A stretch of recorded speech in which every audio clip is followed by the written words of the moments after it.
que en esta diapositiva. Bueno, como comentaba, no es lo mismo. Tenemos aquí masas de pinar de pino pionero muy homogéneas, con una densidad muy elevada, monte alto, fustal, con un incendio que ha afectado de forma muy homogénea. No es el mismo tipo de intervención esta que tendremos que tener aquí a la que podamos tener aquí. Y esa diferencia en el tipo de intervención la comentaremos ahora un poquito más adelante. No es lo que parece, no es lo que alguien en principio cualquiera podría pensar, sino que tiene algo más de enjundia, ¿no? No es lo mismo, evidentemente, como decimos, en cuanto a la densidad de la masa, no es lo mismo tener una masa de pino pionero de este tipo, clara, en el que los pinos desarrollan unas copas muy amplias. El elemento copa, el factor copa, es un tema importante a tener en cuenta en la restauración, y ahora la comentaremos. Y en el caso de pino pionero todavía adquiere más importancia por las características morfológicas y fisiológicas que tiene la especie. Como digo, no es lo mismo este tipo de afección a este tipo de afección, no es igual. Bien. Y los daños, una vez que hayamos identificado el tipo de masa, las distintas zonas en cuanto a densidad de la masa que nos encontramos, lo primero lo siguiente que debemos de hacer es identificar el tipo de daño que en cada una de esas zonas que hemos marcado se producen. Y esos daños, pues, evidentemente pueden afectar pues tanto a los fustes, de que estén más o menos calcinados, a las raíces, si somos capaces de identificar daños en las raíces, y a las copas, por supuesto, si hay zonas puntisecas. Perdón.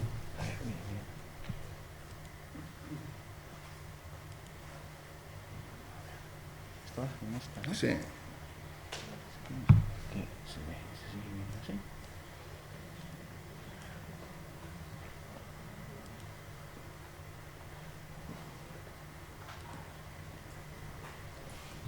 Sí, pero el problema es que no sabemos si ahora si le das, si ahora ya sí, ¿no? Sí, vale.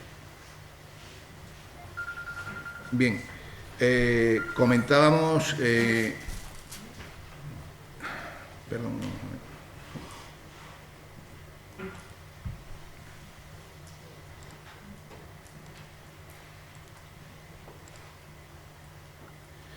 bien, comentábamos que tenemos que fijarnos también, evidentemente, en los daños que se ha producido sobre el arbolado, y esos daños, pues como decimos, pueden ser daños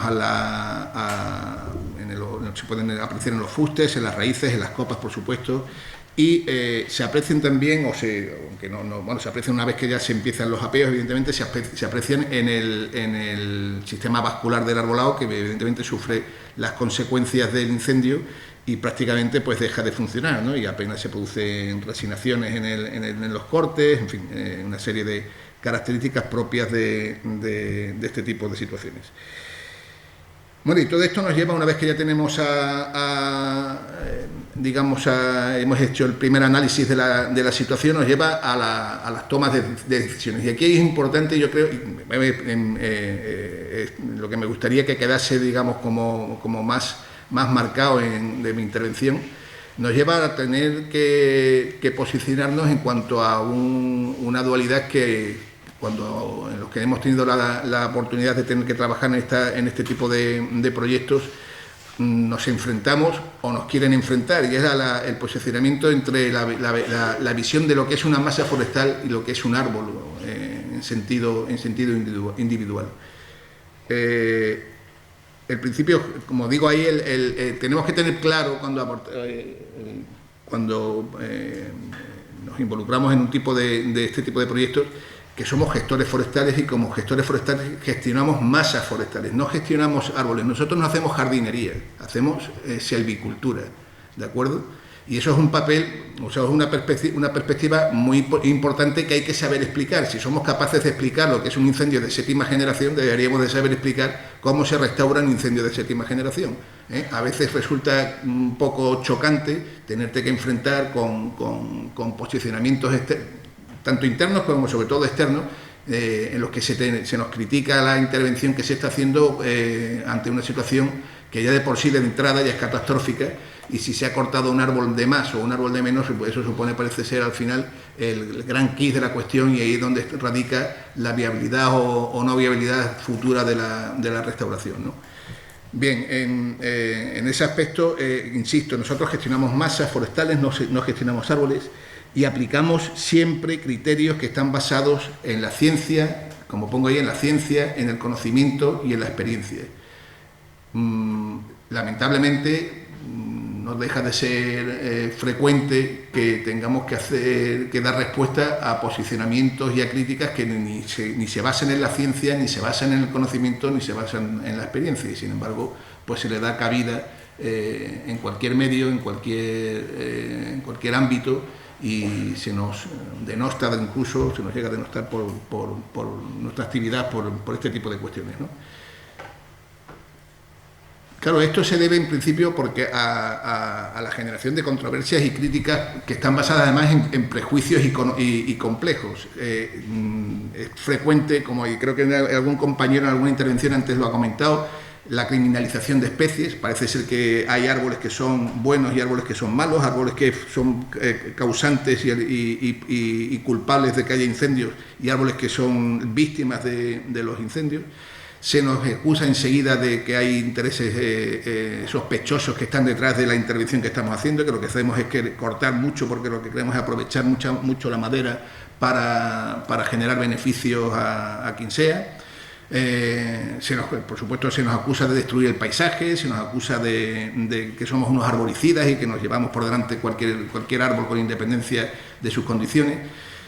Y el problema al final es que eso, como comentaba esta mañana Enrique, partimos de prejuicios forestales que son muchas veces debidos a la ignorancia y a propios complejos, ¿no?, que nuestra propia profesión ha ido asumiendo a lo largo de los últimos años. Sí. Me comenta que vamos terminando. Vamos a ir terminando. El resultado al final, que es un poco lo que queremos llegar, es que si hacemos cuando nos enfrentamos a una intervención de este tipo, en la que son las primeras intervenciones después de un gran incendio o de un incendio de cierta envergadura, tenemos que ser conscientes de que no podemos ser digamos conservadores a la hora de plantear la actuación. Tenemos que ser agresivos, tenemos que avanzar. ¿Qué es lo que nos vamos a encontrar? Nos podemos encontrar en adelante, tanto en el espacio como en el tiempo. Es decir, estamos ahora mismo en una determinada situación, esta es nuestra masa afectada por el incendio, pero ¿qué va a pasar si corto hasta aquí? ¿Qué va a pasar si llego hasta allá? ¿Qué va a pasar si intervengo aquí o si dejo de intervenir allá? Esa visión un poco planificadora, pero sobre la marcha, nos puede permitir el evitar situaciones como estas que se ven aquí. Esta zona que se ve aquí en la fotografía superior a la derecha es una intervención conservadora en una zona del incendio de Almonaster, que a los pocos meses de esa intervención dio lugar pues a lo que se observa ahí, a la necesidad que hemos tenido después de volver a intervenir porque no se hicieron las cosas, y vamos, lo hablo en primera persona porque he sido yo, en este caso, el que intervino. No intervinimos con la intensidad y con la contundencia que aquello requería, ¿no? Por el contrario, en el mismo incendio, en otra zona distinta, una intervención mucho más potente, que puede ser incluso puede llamar la atención por su intensidad, pues pretende en el fondo salvaguardar toda esta zona que es verde que hay detrás, que sufriría las consecuencias de los efectos derivados de una intervención demasiado conservadora si no se lleva a cabo. Como ejemplo, este pequeño pino aquí, adquiere o tiene las condiciones suficientes para que se mantenga vivo. Este no se va a cortar, de hecho no se cortó y ahí está, ¿no? Sigue un poco ahí.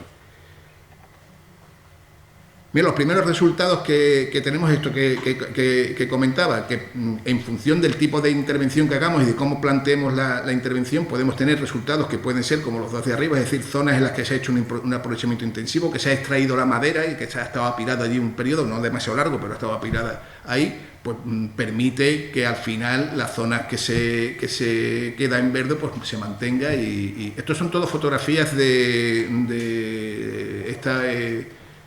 otoño pasado, vamos, del mes de octubre o noviembre del año pasado. Por el contrario, esta fotografía de aquí abajo pues es justo a la contraria, una intervención muy conservadora, con muy poco apeo en esta zona central del Pinar, porque considerábamos que, en fin, que estábamos dentro de los márgenes teóricos de cortabilidad y tal, pues dio lugar a que al final esto se haya extendido y nos encontremos con situaciones bastante más deterioradas, ya digo, en la misma época, sobre casi un año largo después del incendio. Más resultados, más cosas que hemos ido o que creemos que hemos podido ir aprendiendo, pues que hay que diferenciar. A veces se nos critica la saca de maderas y tal. Luego ahora Gloria hablará sobre el tema, me supongo, de los escolítidos y de los efectos de las plagas en los pinares y tal. Sacas de madera durante poco, de trozas de madera leñosa, de madera en fuste, durante poco tiempo de apilamiento no suelen generar demasiado problema. Sin embargo, saca en la que haya material verde entre la zona, entre el material que se extrae y tal, sí que da problemas de plagas y problemas posteriores que se ponen en manifiesto además de forma inmediata. Entonces hay que procurar ir más a este tipo de modelos que a este tipo de modelos, ¿de acuerdo? En restauración de incendios. No supone nada la eliminación de todos los restos finos en el monte mediante quemas. Estamos hablando de que son zonas que están arrasadas por un fuego muy intenso, con lo cual, bueno, tampoco eso supone un gran problema y, sin embargo, nos permite que aseguremos la regeneración.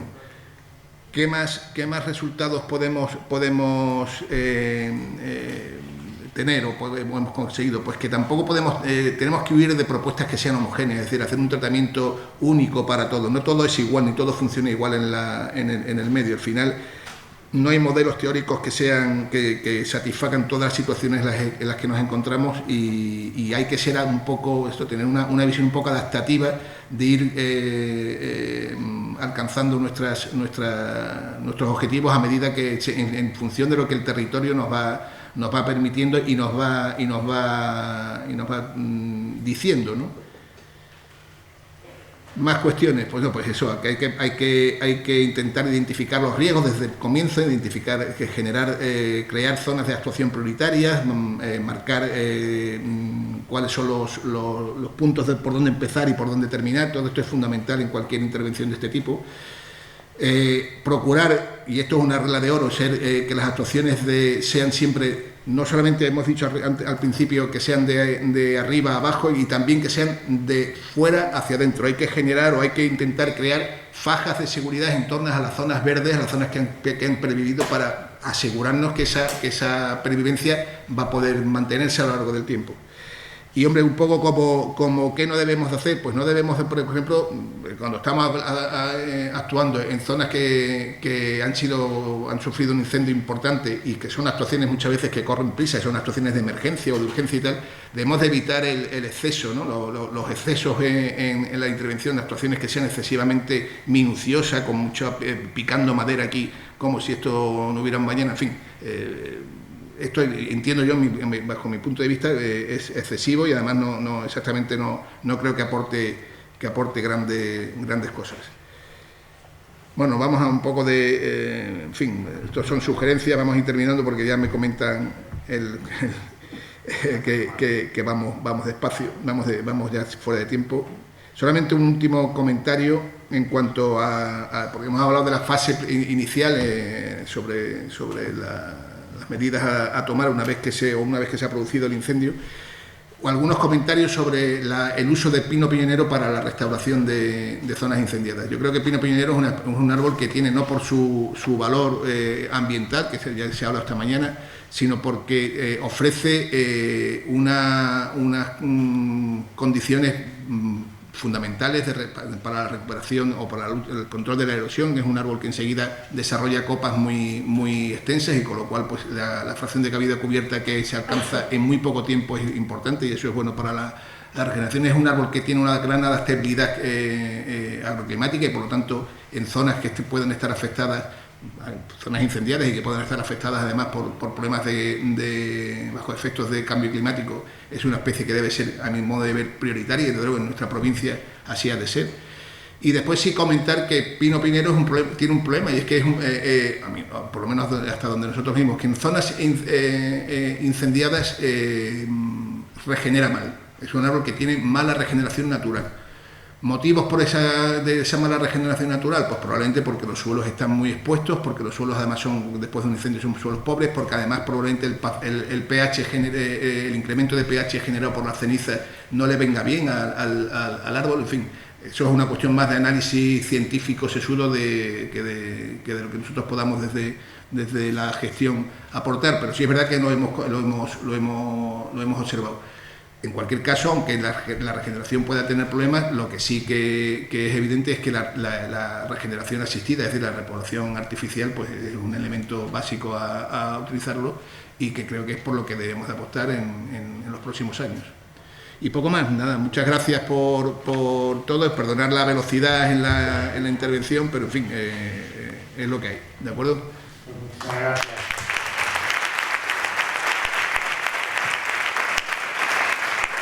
Resulta tan interesante las intervenciones que vamos más de tiempo. Ya.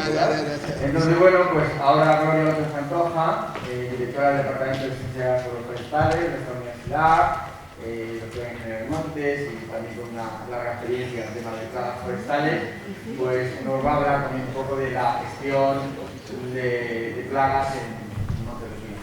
Yo no puedo estar de pie ahí, ¿no? Sí, puede ser en la esquina.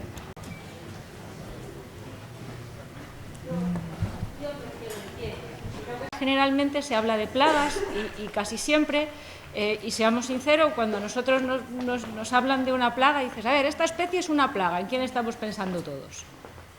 En la pobre procesionaria del pino, básicamente, todo el mundo la identificamos, con lo cual es la primera lanza que yo quiero romper aquí. Quiero decir que plaga, desde nuestro punto de vista, desde el punto de vista de un gestor, es todo aquello que me estorba o que interfiere con el uso al que yo tenga destinada la masa forestal que estoy gestionando. De manera que quiero que quede claro desde ya, aunque suene un poco mandón, creo que es conveniente, que el concepto de plaga es un concepto completamente antrópico que nos hemos inventado nosotros en función del uso al que estamos destinando las masas que gestionamos, y que es un concepto temporal, que lo que hoy puede ser una plaga o es una plaga, mañana puede no serlo, por muchas razones, porque cambiemos el uso, porque hayamos cambiado la orientación de la gestión, o simplemente porque estemos cambiando las prioridades o los conceptos que empezamos a tener en cuenta. Por ejemplo, hoy en día la biodiversidad es un concepto o es un valor, es una consideración que cada vez tenemos más en mente, ¿no? Con lo cual, bueno, pues a lo mejor ya tenemos que empezar a ver a los insectos que producen daños como otra cosa más, ¿de acuerdo?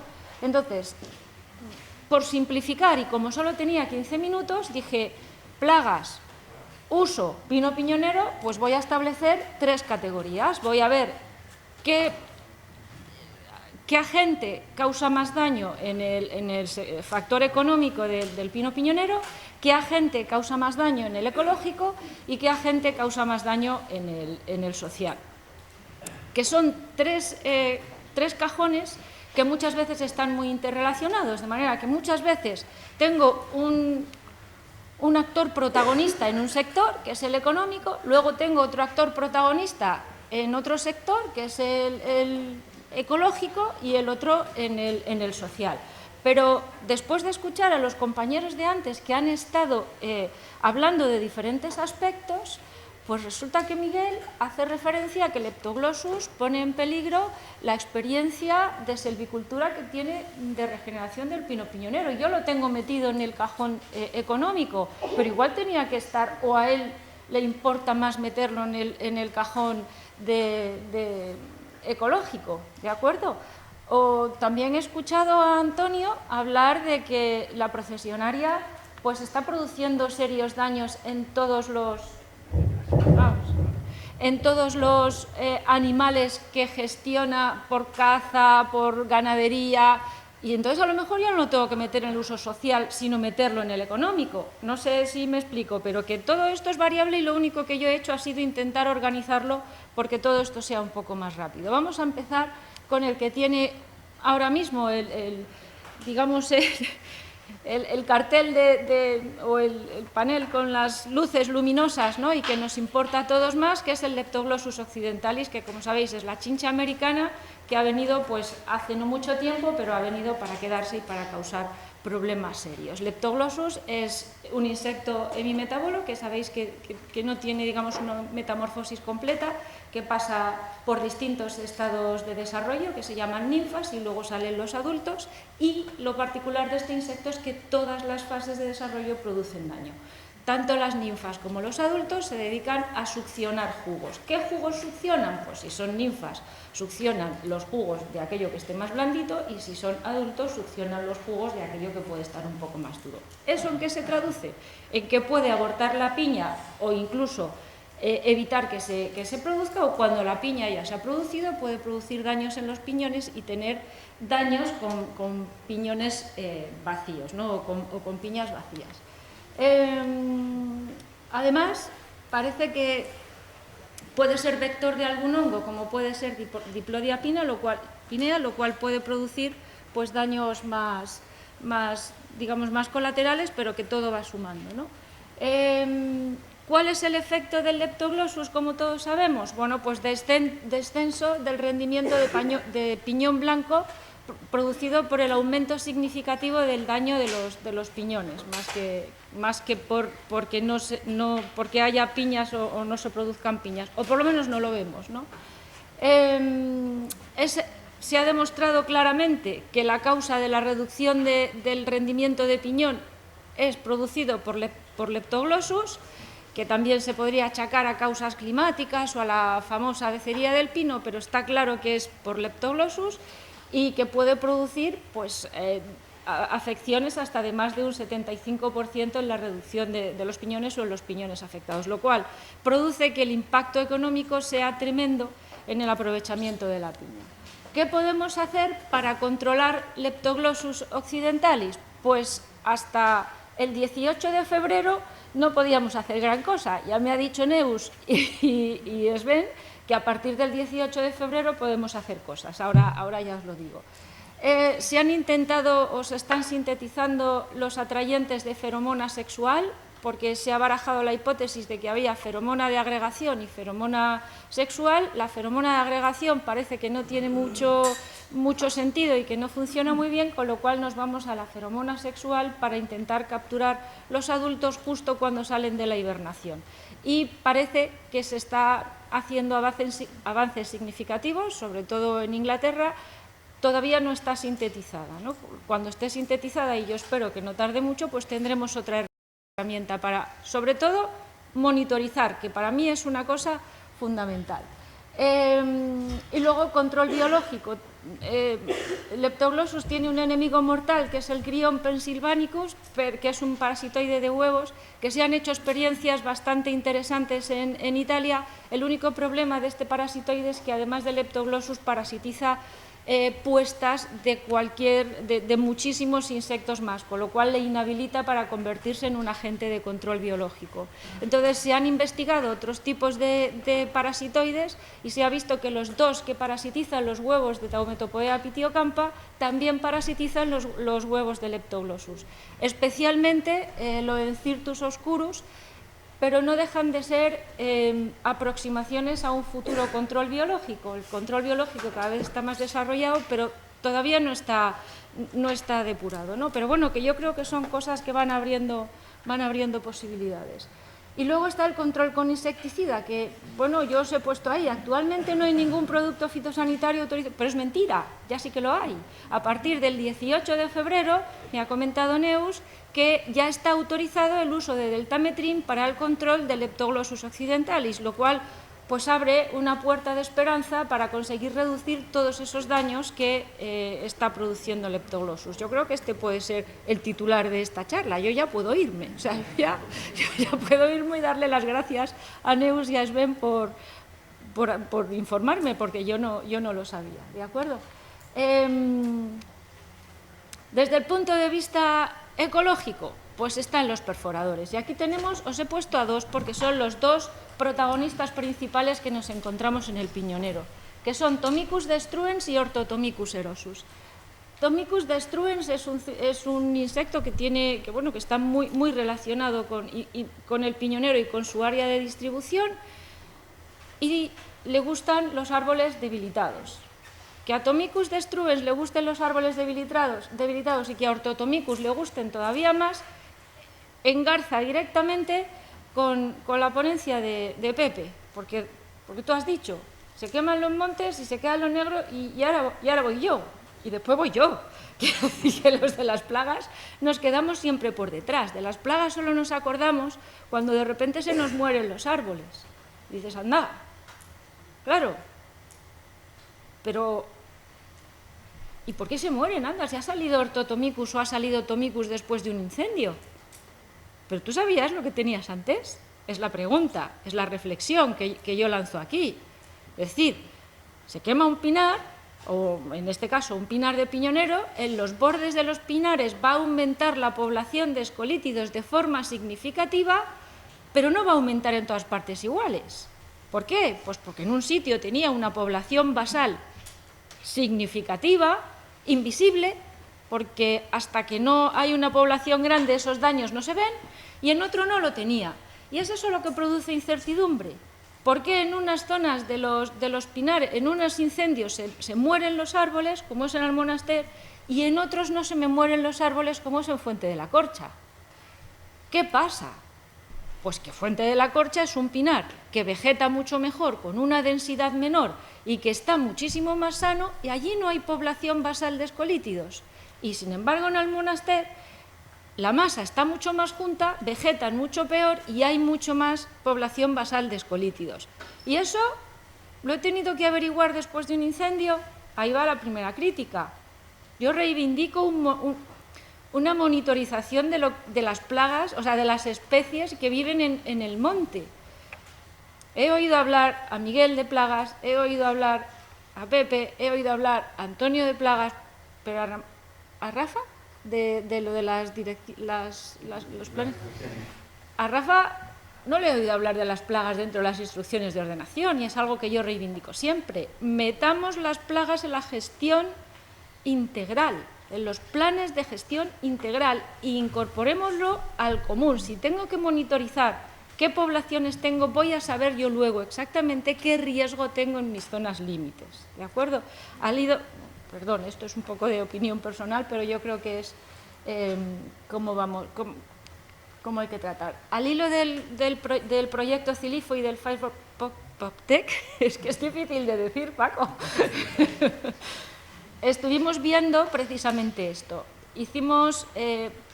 Colocamos trampas en parcelas de borde de pinar, pero que no se habían quemado, y en las parcelas de borde de pinar que estaban medianamente quemadas. Son esos pinos que se dejan, esos que tienen entre el 30% de la copa viva y todos que se han quemado hasta cierta parte del tronco y todo eso, ¿no? Hicimos en Fuente de la Corcha, en un incendio de julio de 2019, y lo hemos hecho en Almonaster en el incendio que tuvo en agosto de 2020. ¿Qué hemos visto? Hemos visto que en Almonaster hay muchos más insectos que en Fuente de la Corcha, muchísimos más. Y dentro de las parcelas, que es lo que decía de la población basal anterior, en Almonaster se ven síntomas de árboles muertos y síntomas de presencia de Tomicus destruens, en Fuente de la Corcha prácticamente no se veían. Hemos encontrado también un montón más, con diferencia, de Orthotomicus que de Tomicus. El primer año aparece Orthotomicus, pero aparece Orthotomicus en cantidades absolutamente descomunales. El primer año justo después del incendio, y eso pasa lo mismo en Almonaster que en Beas. Y pasa en las parcelas parcialmente quemadas y no aparecen en las parcelas no quemadas. Quiero decir que ahí ya tenemos un indicador que los escolítidos efectivamente se van a cebar con esos árboles que están medio quemados. Que eso se traduzca o no en mortalidad de arbolado, pues ahí podríamos hablar bastante, pero yo me alinearía con la línea de Pepe, porque los insectos están y se pueden convertir en un foco. Y de hecho, este 2022, y ya sería el tercer año después del incendio de Beas, están apareciendo focos de árboles muertos por Tomicus cerca de las parcelas no quemadas en Beas. ¿Esto qué significa?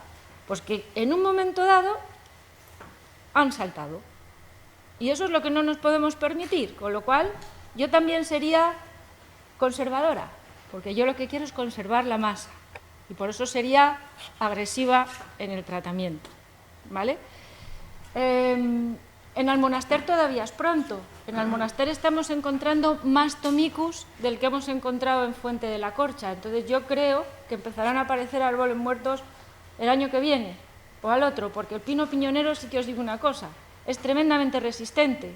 Aguanta lo que le echen. Una vez que está, aguanta lo que le eche. Puede crecer, puede seguir persistiendo hasta con un 30% de la copa solamente viva y el resto no operativa, o sea que él tira para adelante, pero claro, si se junta un poco sequía y eso, al final caerá. ¿Qué más? Bueno, y luego tenemos a nuestra amiga procesionaria del pino, que yo la había asociado directamente con el uso público, es absolutamente incompatible con el uso público, pero bueno, Antonio nos acaba de demostrar o nos ha dicho que también puede ser incompatible con la caza o puede ser incompatible con la recolección de piña si hay mucha presencia de procesionaria, pero yo aquí pues también os digo, las defoliaciones casi nunca producen la muerte en los pinares, o prácticamente nunca. Nosotros hemos hecho experiencias de defoliar sistemáticamente, completamente a un árbol en invierno, porque son defoliaciones invernales, y luego en primavera brota y el árbol sigue. No crece tanto, pero el árbol sigue. Entonces, tratar procesionaria, no es fácil. Tenemos el Real Decreto que a todos nos ata, ¿no?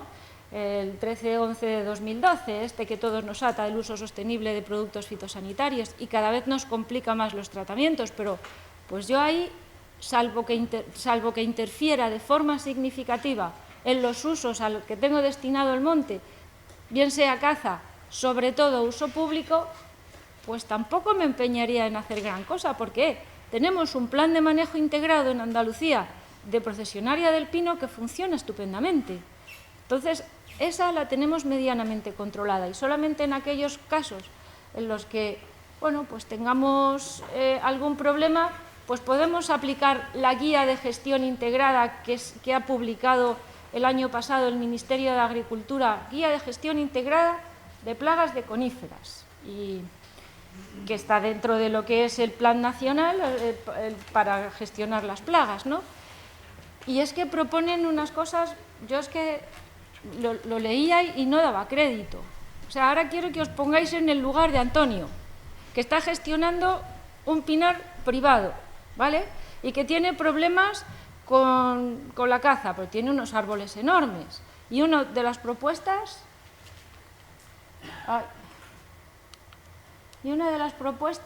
es esta. No, esta. Durante las primeras etapas del ciclo, cortar las puestas antes de la eclosión de los huevos. No sé, es que yo al principio me hizo gracia, pero luego lo pensé y dije, ojo, esto lo pone el Ministerio de Agricultura, recomienda la aplicación del plan de gestión integrada y pone cosas como esa, o pone cosas como esta.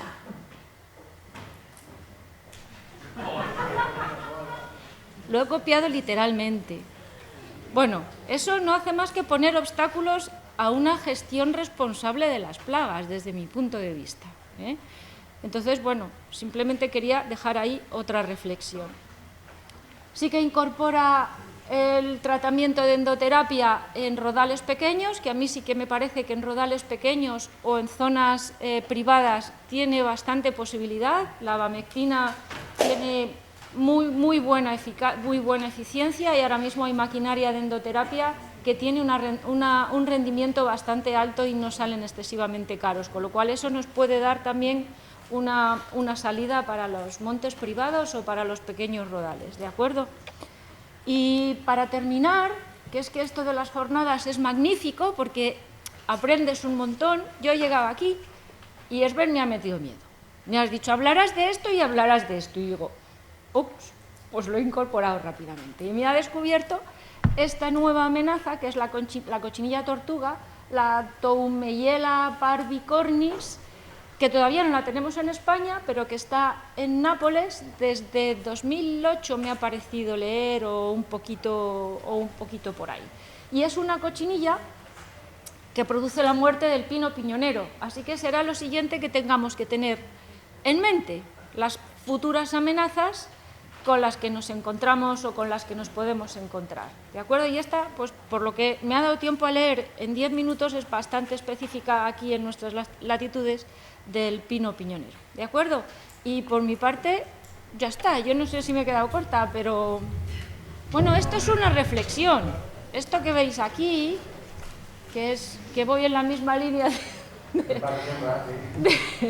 de Paco, pues eso, que no nos olvidemos que ahí dentro vive gente y que el concepto de plaga, vamos a darle una vuelta, vamos a dejar de llamarles plaga, vamos a empezar a pensar en situaciones puntuales en las que ciertas poblaciones de insectos me están causando un problema. Y así será más fácil de gestionar, ¿vale? Nada más, por mi parte.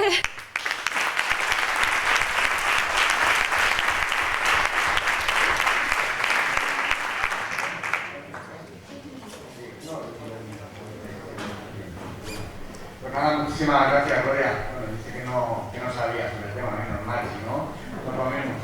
Vamos a ver, tenemos un problema, como veis, de planificación temporal. Llevamos justo una hora de retraso. Ahora viene la sesión de biodiversidad y educación ambiental. Entonces, pues os proponemos dejar el debate de estas tres comunicaciones para esta tarde y hacer ahora la presentación de biodiversidad vegetal. ¿Puede ser? ¿No? La de fauna. Trabajas en...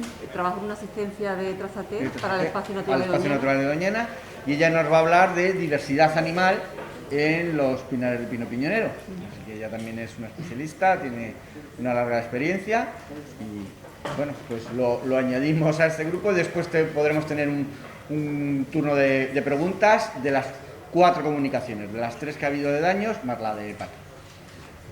Muchas gracias. Buenas tardes.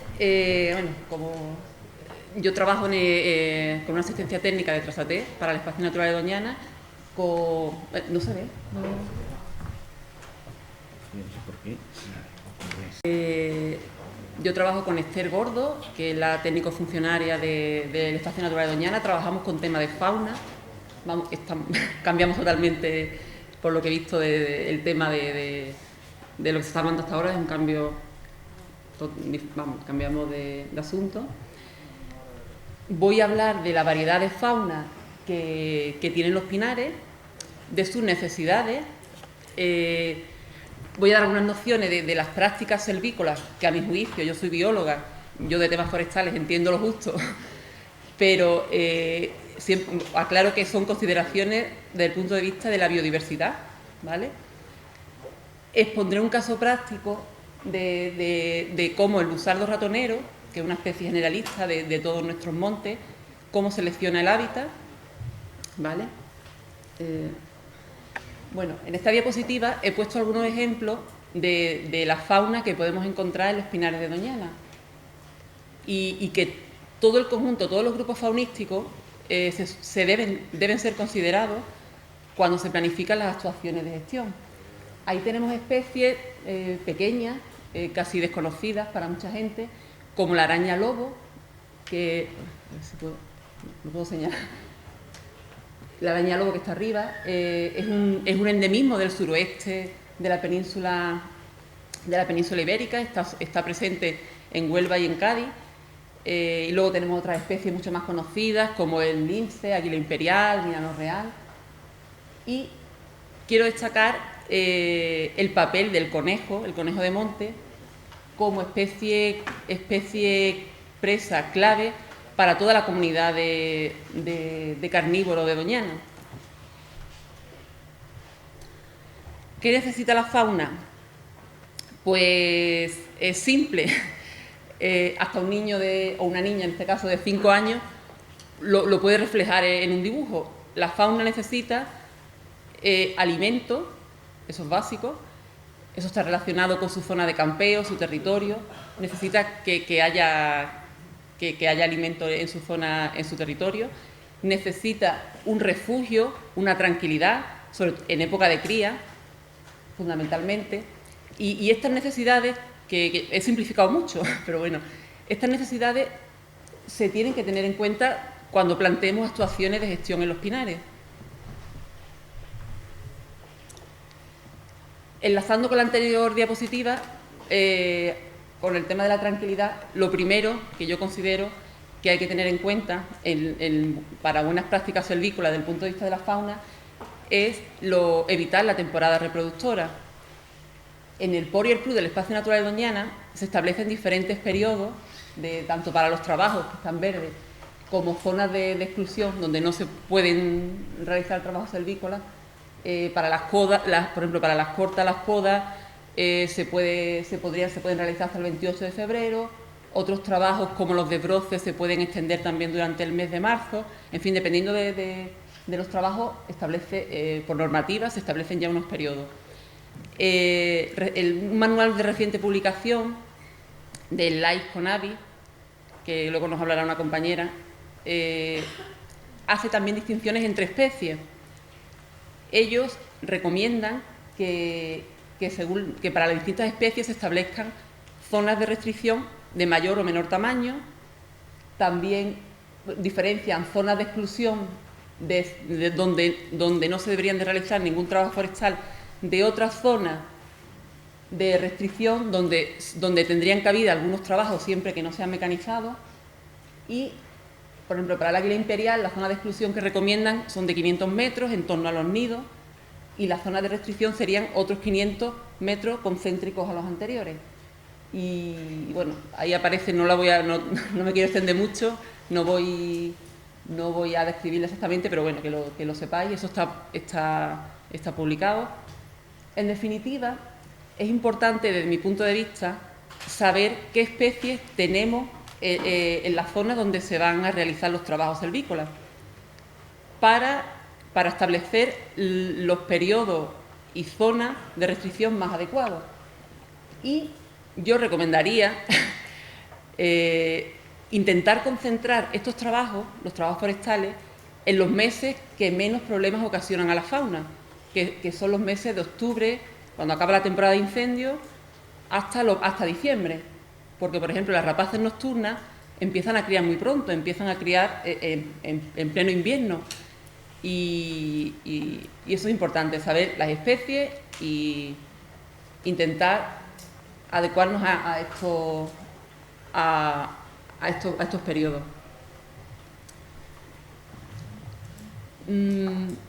Algo básico, que considero básico, pero no siempre se tiene en cuenta, es contemplar a la fauna desde el principio, cuando se plantea un trabajo silvícola, qué hacer con un monte. Tenemos que contemplar, aparte de las características de la masa, del aspecto vegetal, digamos, tenemos que considerar también la fauna que habita en ese monte.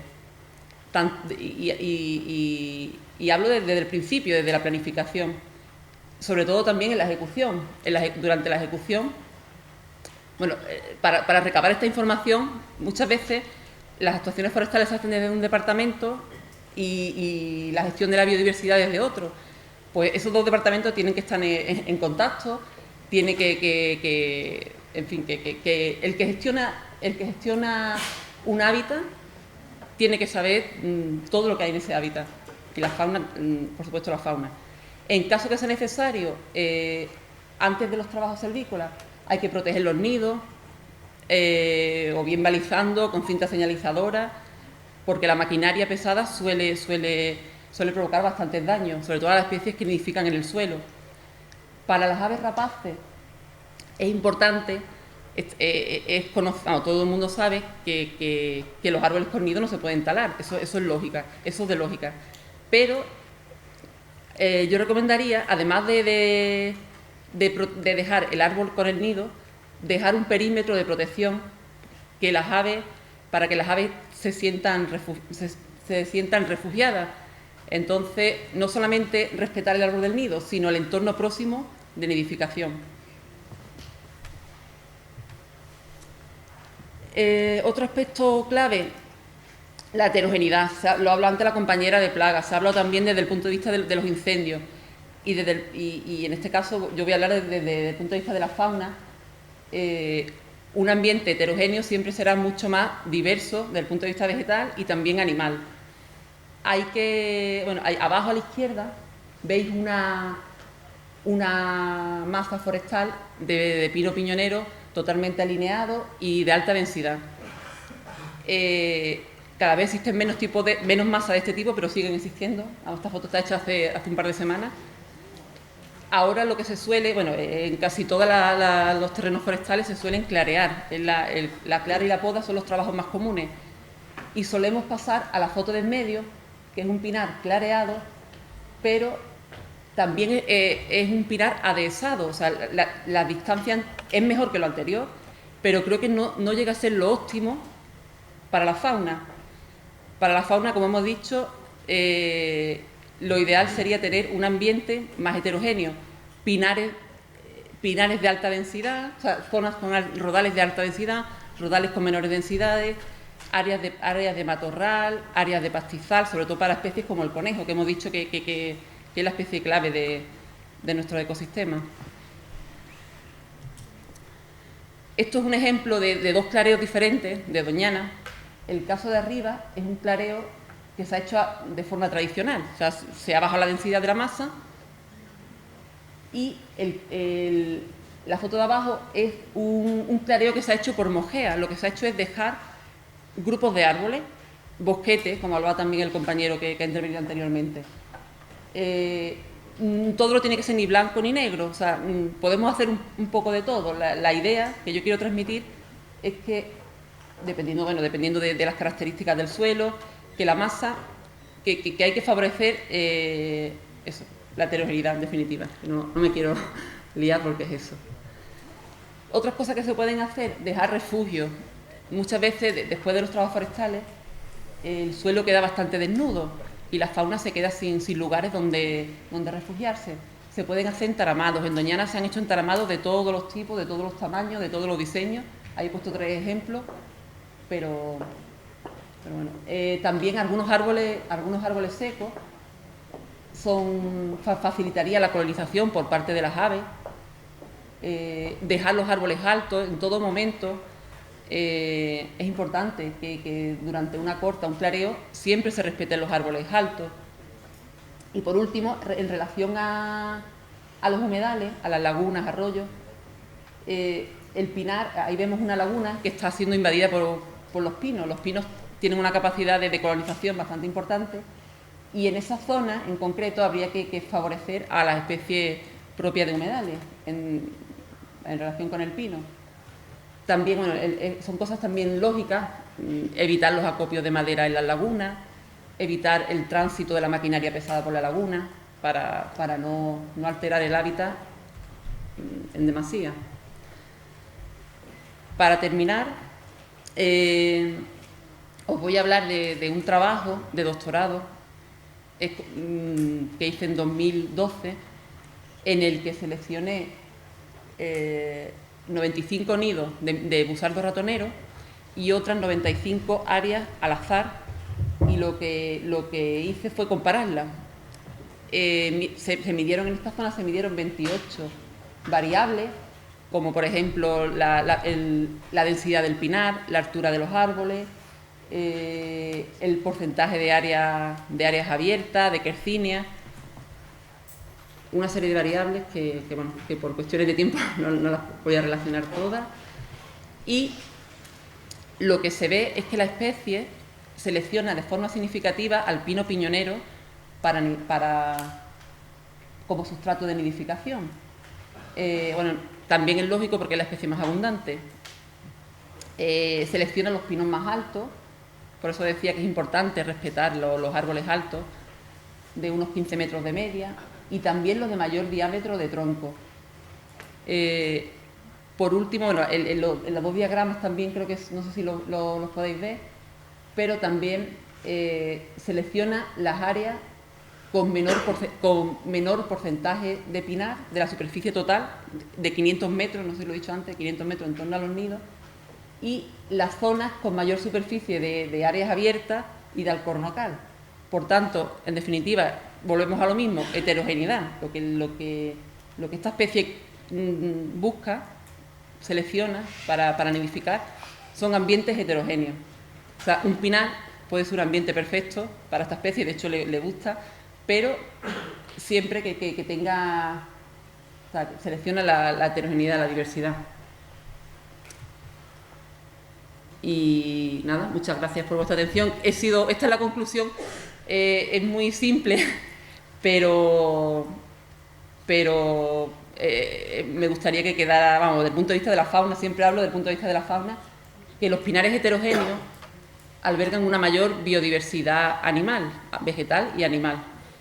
Y nada, he ido muy rápido intentando no ocupar tiempo.